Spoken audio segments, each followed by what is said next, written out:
What's going on? Welcome to the video. Today, I wanted to share with you my approach to mixing bass guitars. Now, keep in mind, not every bass recording and not every mix is going to be the same. So you can't just set it and forget it, slap a preset on the bass and be finished with it. You really need to have a plan. You need to have certain techniques in your toolbox, and you need to know what type of sound you're trying to achieve with your bass guitar in regards to the full mix. So let's go ahead and hop into a session and I'll show you how I mix this particular bass guitar for this particular song. But overall, I just wanted to show y'all the process that I usually take to get my bass into a good spot. All right, so first off, let's just go ahead and take a listen to a preview of this song so that way you can get a feel for the finished product. I'll solo out the bass so that way you can kind of hear what's going on with that as well. Or the big city lights never shine so bright. Look you in the eyes and know it's time for me to leave.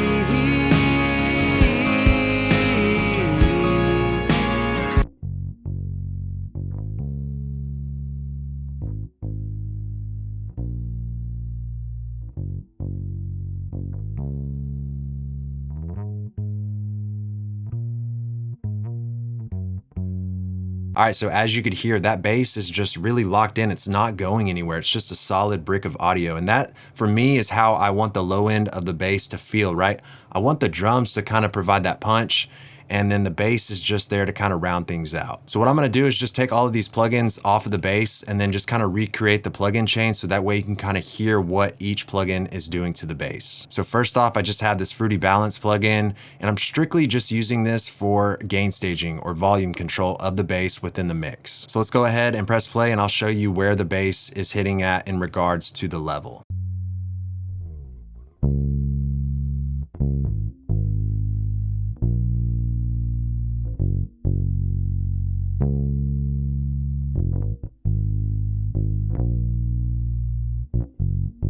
All right, so it's hitting at around minus 18 dB. Sometimes, it peaks up there at around minus 15 dB, but long story short, it's not set overly loud within this mix. All right, next up, I just have this basic EQ plugin, and the first thing I'm doing is just rolling off some of the low frequencies. So you can see here with the high pass filter, I have it set at 50 Hertz. So everything below 50 Hertz is getting rolled off. But the key here is I have the slope set at 12 dB per octave. So it's not a very aggressive type of slope. If I were to have this at like 24 dB right here, this is gonna be a very aggressive cut, but 12 dB per octave is a very safe slope to use for your high pass filter. So that way you're not just aggressively, killing the low end. This is really gonna help kind of clean things up. And especially when you add in your kick drum, both of those are going to be competing for that space. So just rolling off some of those really low frequencies can help, bring some life and some energy to your mix by freeing up that low end. Next up, I'm just cutting right here at 60 Hertz by 1 dB, and then also cutting at 100 Hertz by 1 dB. So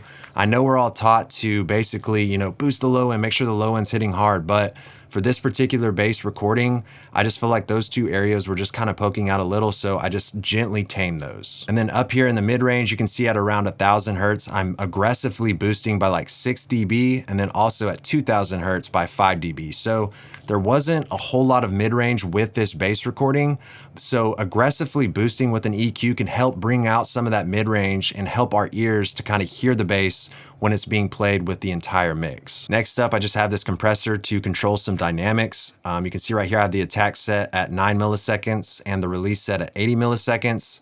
I have a 3-to-1 ratio, and I'm only getting about 2 to 3 dB of gain reduction.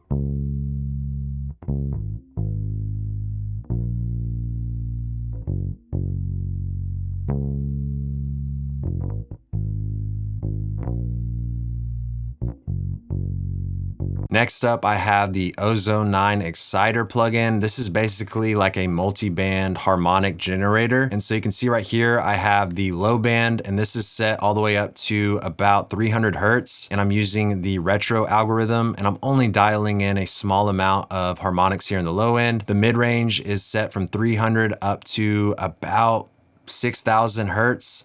And you can see right here, this is where I'm aggressively kind of adding in some harmonics so that way the mid-range is more present.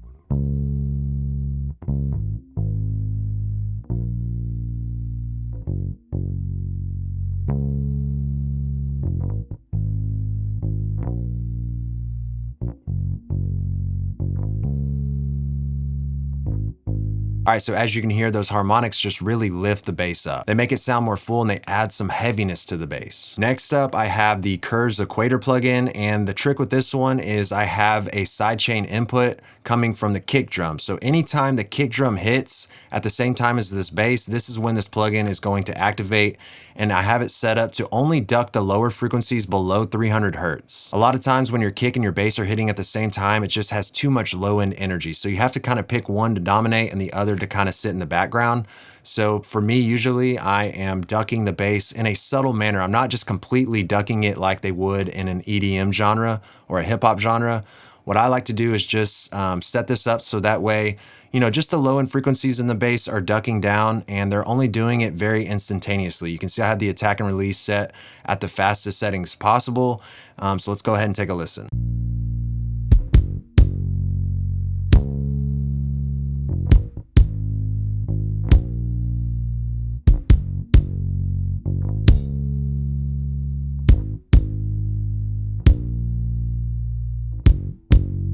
So that's just a very simple technique that I like to do in order to create some headroom for my drum and bass bus. Now, the last thing that I like to do with the bass is I like to add an L1 limiter. So this is basically getting about 3 dB of gain reduction. So what this is doing is it's just locking that bass in. Nothing is gonna go above 18 dB.